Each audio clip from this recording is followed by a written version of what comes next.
De kraaienbar.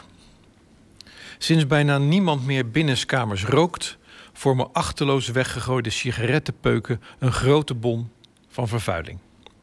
Het aantal waar het wereldwijd om gaat is duizelingwekkend. 4,5 triljoen. Dat is een getal met 12 nullen. Rokers denken, die vergaan wel en pieken de peuken massaal het milieu in. Asbakken en peukenzuilen ten spijt. Wie ergert zich niet aan die rotzooi? Ook voor Bob Spikman en Ruben van der Vleuten zijn peuken op straat een doorn in het oog. Zij ontwikkelden een apparaat waarmee ze kraaien verleiden om peuken te verzamelen en in te leveren. Ze hebben hun uitvinding Crowbar genoemd. Een Engels woord dat ik hierbij officieel vertaal als kraaienbar. Afgelopen week waren de 2 in Delft opgeleide industrieel ontwerpers ermee in het nieuws.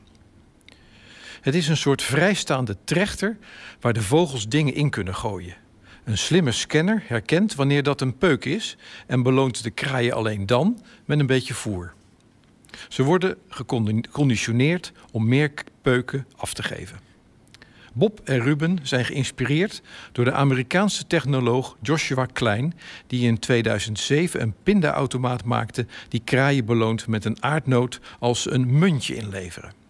Hij berekende dat er jaarlijks in de Verenigde Staten 1.185.410.000 dollar aan muntgeld op straat terechtkomt.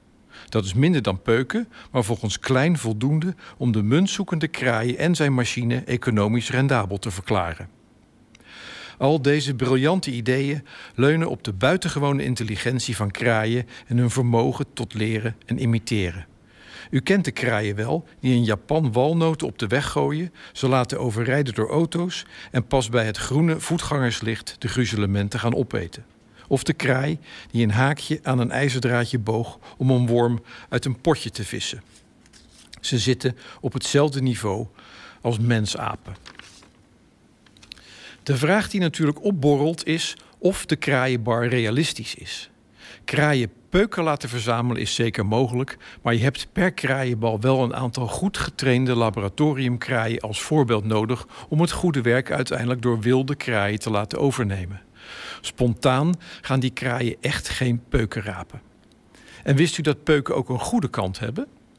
Sigarettenfilters die verwerkt zijn in vogelnesten verminderen dankzij de nicotine het aantal bloedzuigende luizen en mijten en verhogen daarmee de overleving van nestjongen.